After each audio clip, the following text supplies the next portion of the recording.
お目が高い。とひめききらめきと君もどうでもいいような夜だけど二人刻もう Halo guys, bertemu lagi dengan gue di channel Blue. Oke, gue kali ini bakal membahas tentang semut yang bagus untuk di bagian frontline atau depan ya. Frontline itu bagian yang untuk biasanya dipasangin untuk semut tank ya. Nah, ini gue bakal kasih jelasin semut apa-apa aja yang bagus untuk tipe shooter ya. Yang pertama gue bakal jelasin tipe shooter dulu. Di video selanjutnya gue bakal jelasin untuk si carrier ya.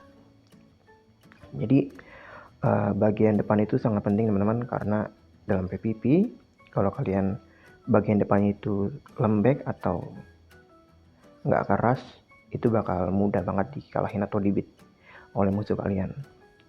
Nah, saran gue yang pertama, kalian harus punya banyak semut ya. Dikoleksi dulu semutnya ya. Kalau nggak dapat berarti Anda belum hoki. Jadi untuk pemain shooter, jadi kan biasanya kalau pemain shooter kan itu pasti belakangnya RM ya. Nah, tengahnya itu biasanya GT atau semut-semut yang lain lah ya. Tapi ini contohnya gue untuk contoh universal aja yang paling banyak dipakai.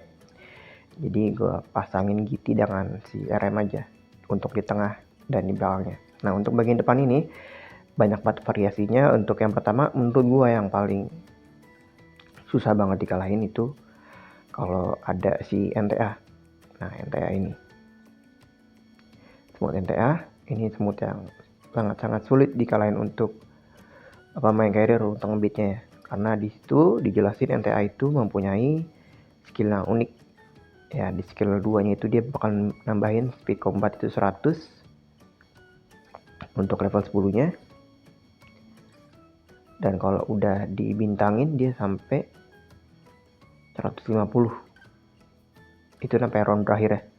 Jadi dari round 1 sampai round 8 itu speed combat kalian akan naik 3 trupnya. Jadi 3-3-nya di sini 3, 1, 2, 3 itu bakal naik. Nah, yang kedua yang paling ngeselin adalah di NTA ini atau Nimble Trian itu dia skill 8 ya. Jadi setelah ke round berakhir, NTA ini bakal ngeluarin chance serangan lagi. Jadi 2 random teman kalian nih. Di sini 2 random friendly squadnya dia bakal ngeluarin serangan lagi di akhir battle. Jadi setelah roll 8 ya gitu. Makanya banyak banget yang pakai NTA itu susah banget dibit karena itu skillnya ini, skill 8 ini. Jadi kalau kita masih banyak yang survive nih di akhir battle, tapi si skill combat yang 8 ini keluar, bisa-bisa keadaan bisa berbalik teman-teman gitu. Nah, untuk yang kedua ini gue kasih formasi shooter ya. Yang kedua itu gue pakai Guardian shooter. Jadi kalau kalian punya Shield Warden, nah di sini kalian bisa pakai Shield Warden, GT dan si CRM. Nah, inseknya kalian wajib punya Atlas kalau free to play ya. Kalau kalian punya insect top up yang universal ya pakai aja, bagus lah. Nah, di sini Shield Warden ini cukup signifikan juga untuk PvP ya. Karena di Shield Warden ini gue jelasin yang paling OP itu dia ada di 2 skill.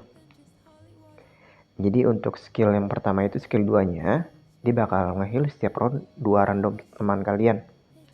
Jadi setiap round itu bakal nge-heal nih. Jadi dari round 1 sampai round 8, Shield Warden ini bakal nge-heal 2 teman kalian jika teman kalian bagian depan dan bagian tengah dan belakang itu kena damage ya. Nah, dan skill 8-nya ini juga menurut gue OP banget karena jarang banget semut yang semut free itu yang bisa ngurangin skill damage. Nah, di sini dia bakal reduce damage by Guardian. Nah, berhubung si formasi kalian ada shooter, jadi yang akan kena efek si Warden doang, si Shield Warden doang. Nah, makanya itu gue saranin kalian kalau punya Shield Warden kalian gunain sebaik mungkin, karena smooth ini benar-benar cukup bagus untuk dikombin sama shooter teman-teman. gue juga untuk formasi gue itu kan formasi gue itu kan karir ya. Nah karir gue kayak gini nih, GT, SM dan bulan kristal itu susah banget untuk ngebit formasi yang seperti ini. Nah selanjutnya kalian juga bisa pakai gunakan Leaf Devour. Jadi Leaf Devour ini kan untuk Guardian juga, jadi kalian harus wajib pakai insect Atlas ya, universal. Nah di sini gue jelasin juga enaknya Leaf Devour itu skillnya itu karena Leaf Devour ini bakal ngeluarin damage yang stabil, jadi dia bakal ngeluarin damage stabil. Di skill 8 itu dia bakal ngeluarin damage yang stabil ya. Dia ini squad increase 2 dan soldier attack dan di damage 100% ya. Nah jadi untuk skill 8 nya itu dia bakal damage kedua enemy kalian di setiap round ya, walaupun damage nya nggak besar cuma 100%, itu juga cukup signifikan untuk PvP ya. Jadi kalau Shield Devour ini kan kuat ya karena Guardian, jadi kalau dikombin dengan GT dan CRM itu kemungkinan besar kalian untuk PvP menang itu lebih besar teman-teman. Dan ini si teman gua udah nyobain dan dia benar-benar sangat susah dijebolin atau dibit ya. Nah selanjutnya untuk kalian misalnya kan kalian ada SA ya, sekarang SA kan udah punya ini ya, udah punya Awakening, kalian bisa gunain SA juga sekarang untuk smooth shooter. Nah di sini gue juga udah nyobain untuk di tipe karir dan shooter itu nggak jauh beda lah ya, karena kan si SA dan GT ini mempunyai skill CC atau skill yang namanya stun, silent, disarm dan yang lain-lain.